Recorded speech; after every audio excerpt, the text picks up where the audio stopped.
to the MMA Fan Podcast. Ladies and gentlemen, I give you Stu and Blake. Hello and welcome to the MMA Fan Show. I'm Stu Whiffin. Joining me always, Blake Harrison. Nice, I like that. It was weird being on the other end of. I know, it's weird, isn't it? It's weird, yeah, because you think it's coming in and then it extends. We don't know what's going on with it. Hello, we've got a very special guest with us today, haven't we? Yes. On the old Zoom. Yes. By the power of Zoom. Yes. We have got what I believe to be one of the most exciting fighters currently, certainly in the UK, on the MMA scene, creating an absolute tear in Cage Warriors at the moment. You know, when you're in the gym every day, I mean, we do talk about this as well, when you're in the gym every day with Paddy and Molly, Nathan Fletcher, Liam Gittins, you're surrounded by good stock, and that is absolutely prevalent when you see his fight style. Cage Warriors recently said that he was in the most exciting fight of all time in Cage Warriors against Alexander Loof. If you've not watched that fight, go do so. I'm sure you did after I chose it as one of my all-time favourite fights. It's Luke Riley. Luke Riley, hello, mate. It is an absolute pleasure to have you on the show. How are you doing? All good. It's nice to finally get on. I know you've messaged me a few times. I'm always messaging you back, but it's nice to finally get on the show. Speak to both of you. So. Stu's been despered. Stu's been absolutely desperate. I don't know if you're aware of this, Luke. I don't know if you've caught... I respect you, Stu. Put it that way. That feels pointed against me. Yeah. I don't know. You talk that real shit, Stu. But no, it's like, because we were going to maybe find a way into this, but we did an episode a little while ago about Stu's top 3 fights. And Ewan Luff was in there. I mean, this is top 3 from like Pride, UFC, everything. And Ewan Luff Cage Warriors, that happened only a few months ago, was in Stu's top 3 fights. Loved it, mate. Yeah, that's why I respect them, lads. Because know what it is? It's opinions, MMA stuff. So, say if you were at the event live, that fight might have been one of your favourites all the time. There could have been better fights and what meant more, say, titles on the line and stuff than UFC, but if you're there in person, it's a lot more emotional and holds a lot more value to you. So for quite a few people, they've messaged me and said, you know what, I was there live and it's one of the best fights I've ever seen. So yeah, it's just it's all opinions really, but I respect the people who saw it for what it was. So yeah. What's it been like? Like, because it has been seen now as, I mean, it's in Stu's top 3, but I think objectively, just factually, it is probably the best Cage Warriors fight of all time. It's been said to be that. I think it was the Cage Warriors fight of the year. It's arguably the best Cage Warriors fight of all time. What's the reaction been after that fight for you in terms of like the MMA space? Do you feel like your following has grown, that you've got more kind of notoriety for being in these amazing fights? Now, what's the reaction been for you? How has it been the last few months? Yeah, obviously a lot more followers and popularity, like you said, stuff like that. But messages all the time coming through, and then it's doing well on the YouTube and stuff, and then clips are posted on like my TikTok and or stuff like that, social media basically. But yeah, I don't really know, to be honest, what it's just another fight for me, really. So it's just the norm for me. Well, but obviously, people who don't really fight and stuff, you know, that exciting fight style. I want to kind of get to the root of it. So we always like to ask guests, Luke, like, tell us a little bit about where you grew up, and did you feel that you had to, you know, be able to look after yourself and know how to hold your hands up, you know, growing up? Yeah. Well, lad, a lot of people just... I'm from just a little town outside of Liverpool called Widnes. But thank God to me mum, she brought me out with her, really, and then was taking me to Liverpool all the time to train and stuff like that. And a lot of times it's like the pushy parents, like your dad, really, isn't it? Well, so my mum and dad were together when I'm younger. They're not together no more. But when I was younger, it was like I had a pushy mum. I didn't really have like... My dad was into the sport, don't get me wrong, but my mum has always been a pushy one, and she's been the one to like drive me to the gym and stuff, pick me up from school with food in the car, and I'd be getting changed on the motorway as she took me to the gym.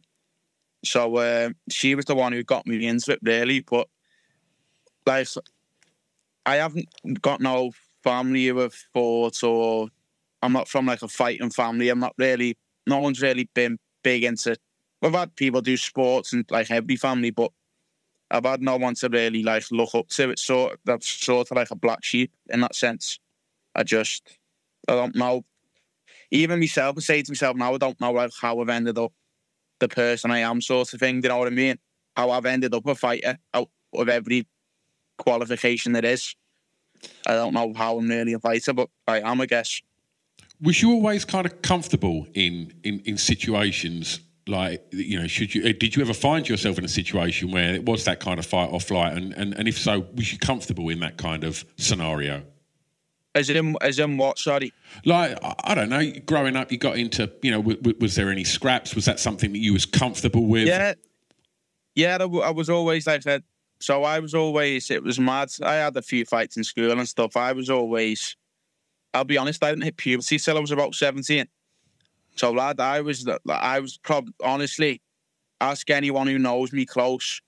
You've never seen it. Like, I speak to my mum now. I was that small when I was younger. Like, I speak to her now and she goes, Luke, I'll be honest, even I didn't want to tell you when you were that age, but now I can tell you because you're older. Like, she was worried for me. Like, I wasn't going to grow.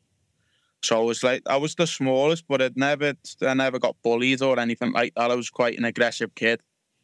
And, but yeah, I had a few fights in school, but apart from that, I've just come from like a working class background. My mum and dad have always like provided what you can for me, but yeah, there's kids who've got it worse, kids who've got it better. I'm not one of them to say, you know what I mean? I've come from fuck all this stuff. I've just worked hard. I haven't got to where I am at the moment, so yeah. I want to go back to talking about your mum, kind of, as you said, it kind of being like pushy and putting you into the fighting stuff and all of that. Because, as you say, it does seem rare for the mum to do that. Yeah. It would be more likely to be the dad. But there's even just mums and dads, parents all together that just like would never want to watch their kid fight. So what is it about... Were you kind of saying, I want to do this, and she kind of helped you out? Or did she go, this is the career for you, son? Yeah, I don't know. Maybe she just seeing the stars aligning like before I did, sort of thing. You know what I mean? Yeah. Like, I'm always fucking... I don't tell her all the time, but she knows how like grateful I am that she's like made me stick to the sport and instilled good morals and just good real good stuff into me, basically, which I've grew up with. And that journey into where you're at now, did that start at a boxing club, a kickboxing club, or was it straight to Next Gen? It was started at originally it was like a little bit to kickboxing, but then, so this was about 9, and then moved on to Thai boxing. That was... Thai boxing was probably the first sport when me first coach, Dan O'Connor. That was about Thai boxing for about 5 years. Then it moved on to amateur boxing, and obviously now MMA. It's mad because I done Thai, and obviously I'm doing MMA now, but probably my true love of sport is like boxing, I'd say. Oh, really? Yeah. Like, I'll be honest, I probably watch more boxing than MMA. Wow, that's interesting. Yeah. Do you think that the kind of fundamentals you learned at the boxing club are more useful in what you do now, or would you lean more on those sort of 5 years of Muay Thai? Because the boxing's a lot new, so I've done it later, so it's a lot fresher on my mind. I'd probably say, I don't know, because I do... I take the knees from the Thai boxing, obviously, but I am a lot of hands, so I'd probably say I'd use more boxing than Thai. But I don't know. That's what I'm trying to like instill in myself now, to bring some of my old kicking. I need to kick a lot more. Yeah. I've been saying this for a lot of my fights, but this next one, I promise you that I'm going to show you my kicking ability. Well, you this next fight. You mentioned in like your next fight, and we want to know if you've got fights booked and when that would be. But one thing that happened after your last fight with Luff was that you said in a post-fight kind of interview that you need to start fighting with your head more than your heart. And I kind of feel like that translated to me as like you get emotionally wrapped up in the fight as it's playing out, and that's how you get into these wars, which are incredible for the fans, but you yourself know you're taking punishment, and you know that's not always the best position to be in. Exactly. So have you been doing anything in training recently over the last few months to try and implement a more of a less emotional fight plan and more of a kind of sensible fight plan? Yeah, it's 100% sparring in the gym. Speaking to me coach, it's just that's the most you can do, really. That's the closest to a fight, is sparring on Tuesday and Thursday, and then obviously the technique and the drilling. But I have been focusing a lot on trying to be defense, kicking, just working off the back foot, basically, not using me, like you've just said, using me brain and not me heart. So yeah, hopefully I can show in this next fight what I've been working on. And part of that training to kind of stop that, is there kind of sort of psychological training going, right, Luke, when you hear that crowd roar, don't go fucking crazy. Yeah. I guess that does get me out of the crowds. It's when you drop, it's like when you get dropped, it's just everything goes out the window sort of thing. You feel like you need to claw it back. So you could be in like gear 1, and then it needs to be put into gear 6 straight away. Yeah. There's no going to 2, 3, 4, 5, straight from 1 to 6. So that's what I feel like what happens when you get like dropped or stuff like that. But again, maybe that's my experience. That's where maybe I need to like take a step back and go, okay, I've been dropped, but the fight's not over. I can gradually ease back into this instead of just going all out sort of thing. But yeah, it's good for the fans, but not for me, like I've just said. But we saw that. We saw that with Justin Gaethje. I mean, he was in these insane wars, and then all of a sudden, he was one of the people to go, I need to start fighting a little smarter and not just biting down on the gum shield and ultimately giving the fans what they love. But like you say, you've got a brain to look after and a career to pursue. Yeah, I think fighting's one of them things as well. Like you just said with Gaethje, sometimes it's just like one day it just all clicks. You know what I mean? Some days you go on the gym and you feel terrible and all this, and then like you might have like a few days off and then go back in a few weeks later and you just see everything for what it is. Then everything just clicks and stuff starts clicking into place. You know what I mean? You start evolving, changing and stuff like that. So yeah, fighting, it's a mad sport, really. Well, you've mentioned that in your next fight you want to maybe show a bit more of your kicking. You want to maybe be able to fight off the back foot a little bit more. Do you know when your next fight is and who that would be against? Well, it's meant to be on the 16th on the Manchester card. Is it 168? Right. But I've got no opponent.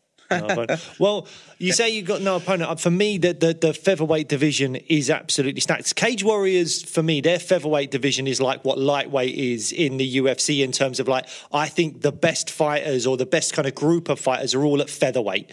And I think I mean, you've got the Vucenics and Hendons and yourself and previously Morgan Charrier, previously Paul Hughes. It's such an absolutely stacked division over at featherweight. But there's a guy that I'm a big fan of and I think would make an excellent match for you. And I don't know how you'd feel about this, how he'd feel about this, but I'm going to throw it out there. I love the idea of you versus Harry Hardwick. Is that something that is interesting to you or not so much? Yeah, of course. I think that's the fight all the fans want, to be honest, don't they? But I'd happily fight Harry. No. And he'd probably say him about what real fighters, do you know what I mean? So... if it come down to it, I like Harry. He's a nice kid, but at the end of the day, business is business, and if he's in the way, lad, I'll fight him happily. Yeah, I think it would be marketed as like a fight that all the hardcore kind of like Cage Warriors fans would be like, this is the fight. It would be like whatever else is on the card, that would be like a people's main event. Yeah, type crazy.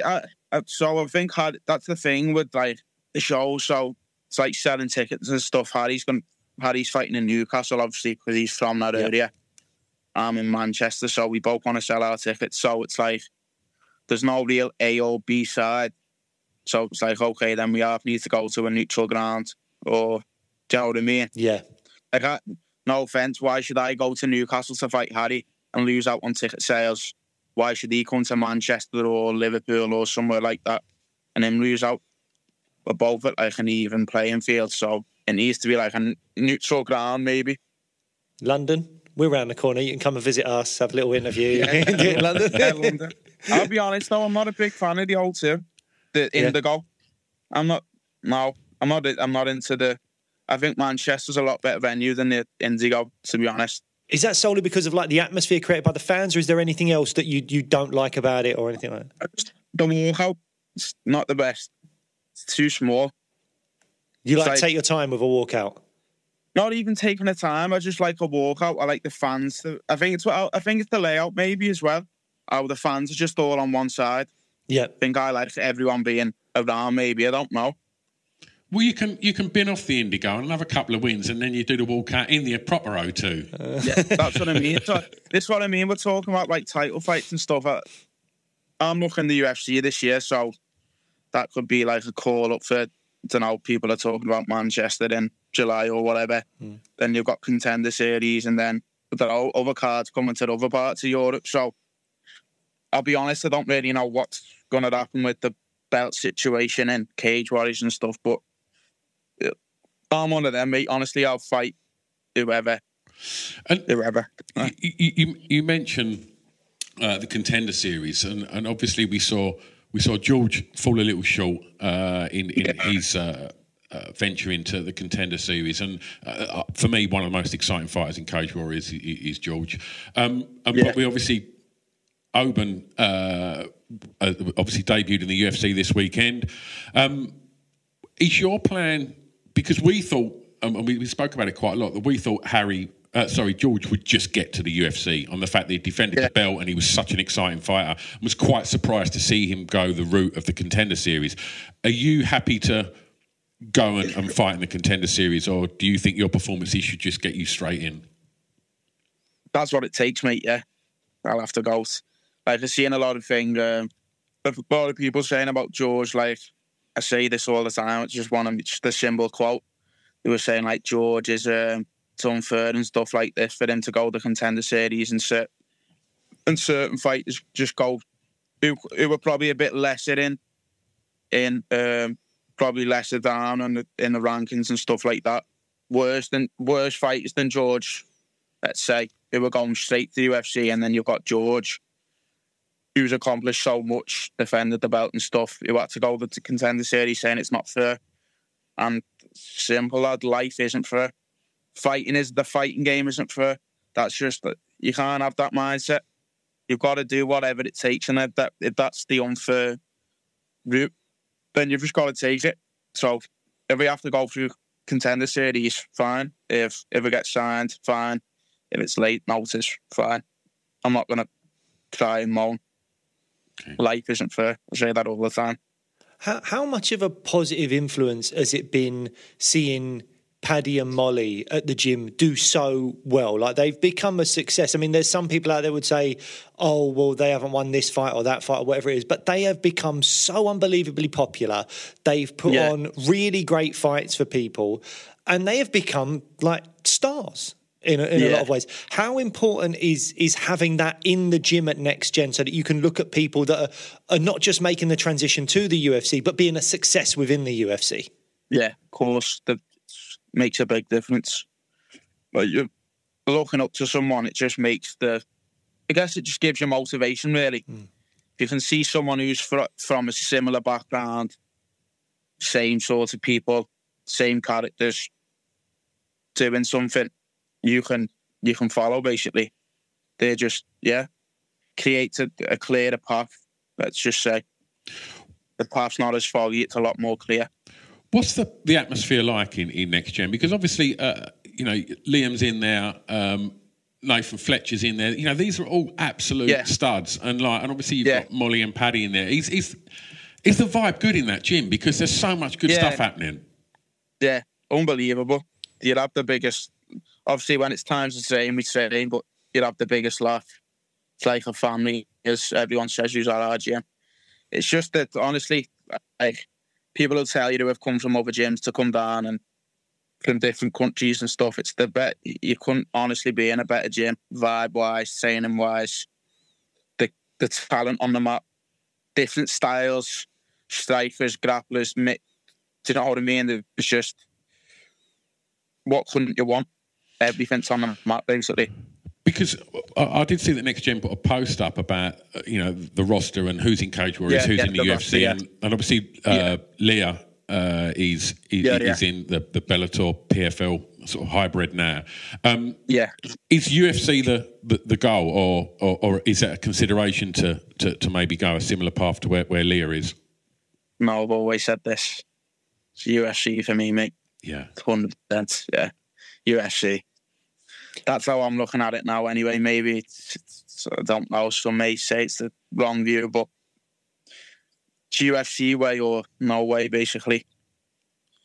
What's most with that? I mean, I'm sure there's conversations that have been had where there's maybe more money in other organisations. What's most important to you with your career? Is it to make the money, or is it to secure that legacy and then the money comes once the legacy's there? Both. I'd say both. Obviously, you want to secure a future for yourself, financially secure your family in the future, close people around you. But yeah, the UFC, let's be honest, if we're talking securing legacy, the UFC is the only sort of promotion in that talk. Yeah. If we're talking legends of the game.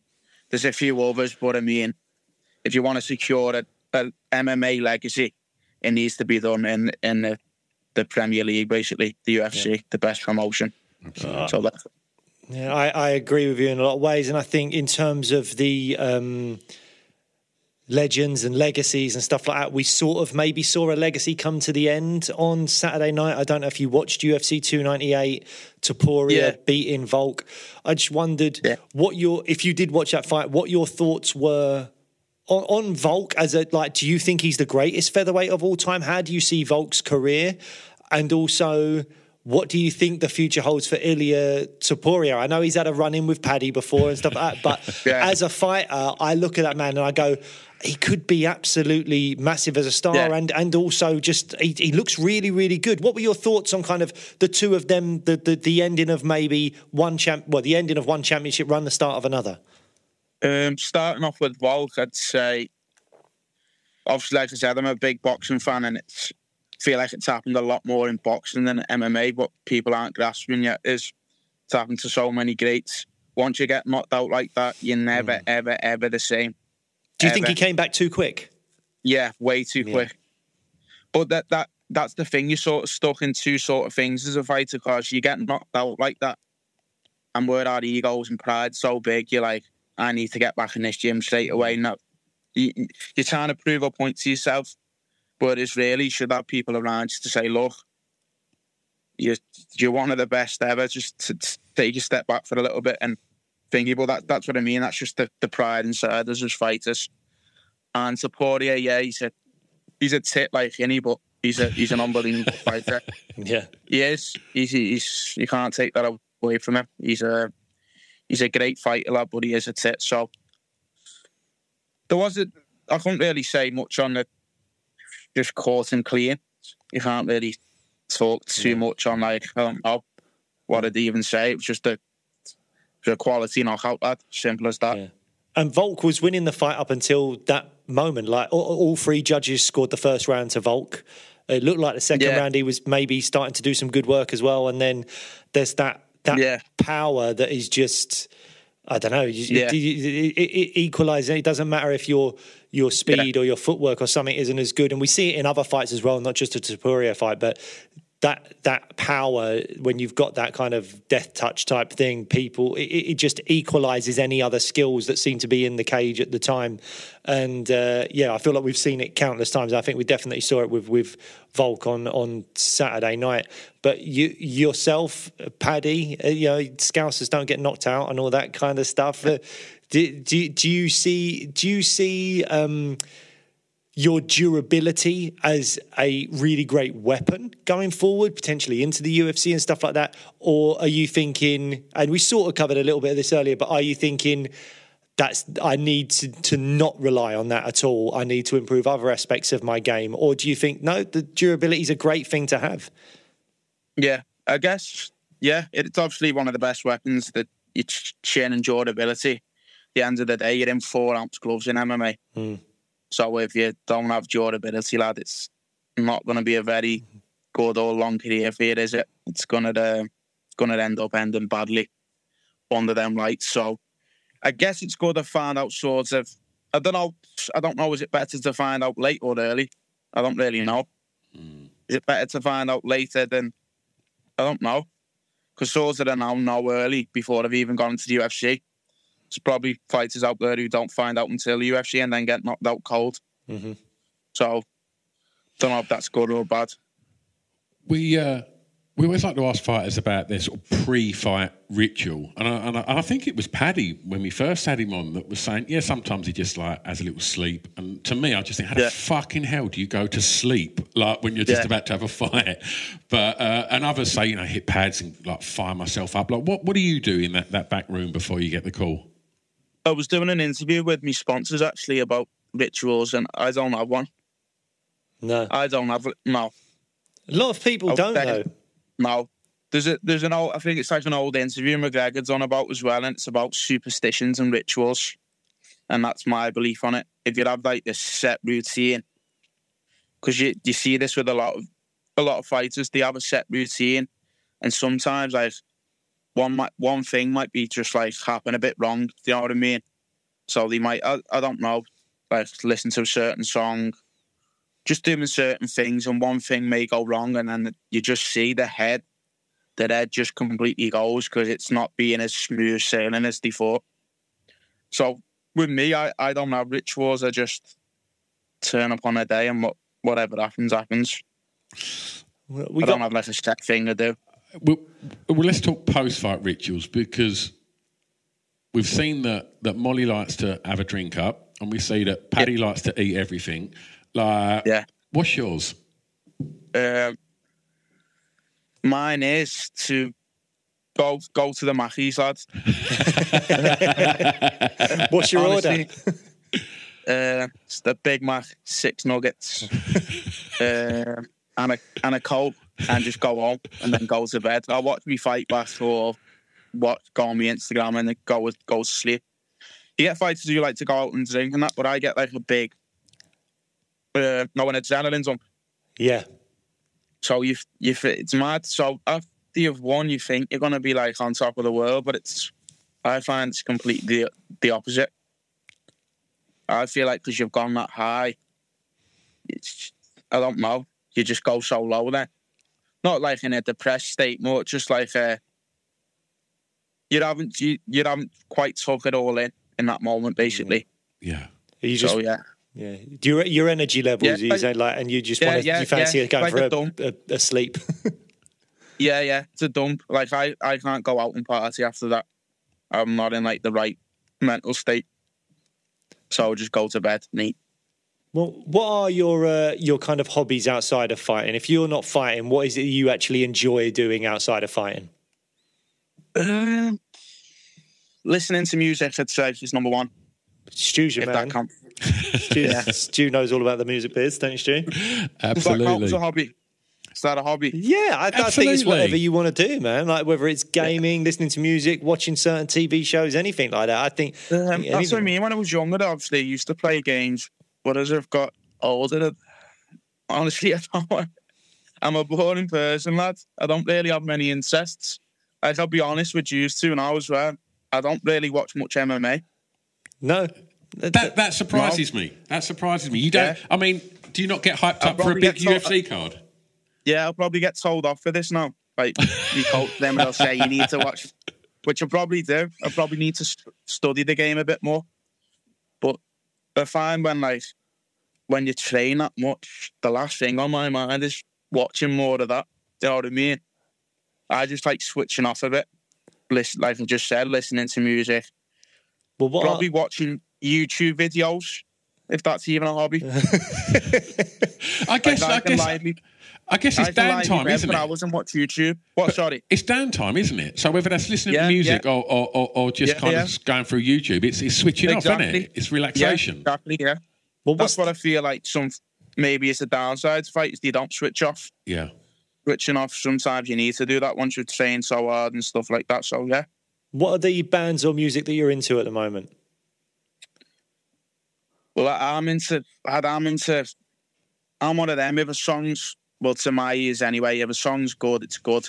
Doesn't matter the genre or who it is. But I'd say obviously rap, rap and dance music are probably two main choices. But then any type, like I just said, any type of music, what sounds good to my ears, I'll listen to. I mean, you're from Liverpool. You ain't short of a good band. Bands, I'm trying to think of what band. Don't be fine. Oh, have I? You're all good. You're back now. You're fine. Yeah. I don't. Yeah, anything. Just me Spotify. I'll click on the playlist and whatever pops up on me like songs, I'll just listen to. Love it. Nice one. Love it.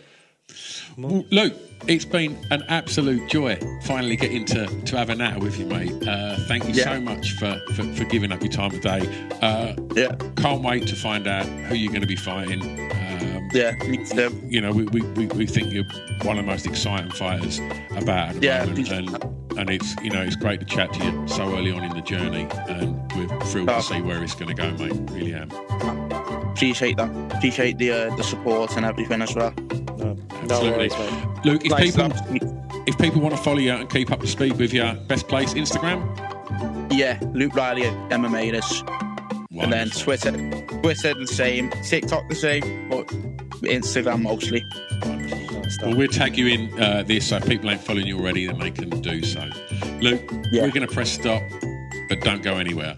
There you go. That was Luke Riley on the show. Stu, have you got a crush on Luke? Oh, he's one of the most exciting fighters out there right now for me. That's a yes. As we said, Luke Riley, that phenomenal fight with Alexander Luf has gone down as one of the greatest, if not the greatest, Cage Warriors fight of all time, and it made Stu's top 3 all-time fights. So if you haven't checked out that episode and you want to see what else Stu picked as his top 3 fights, then please go and check out that episode. But before we go anywhere, we need to talk about Ferocious Fightwear, Stu. Yes, so they're our new sponsor. It's been so exciting to have a sponsor, and they be a fight brand as well. So basically, if you are interested in training, or if you do train, then you need to get yourself kitted out. So go to ferociousfightwear.com to get your rash guards, your shorts, your mouth guards, your wraps, everything you need to get started. And we're so thrilled to have them on board. ferociousfightwear.com. Oh, is that all she wrote? That might be all she wrote. Just massive thank you again to Luke Riley for coming on the show. Really excited to see what his next fight's going to be. Imagine if it's Harry Hardwick. Oh my God, that'd be so. I hope Harry's all right with me putting his name out there, because I love Harry. Harry, if you're watching, love you, mate.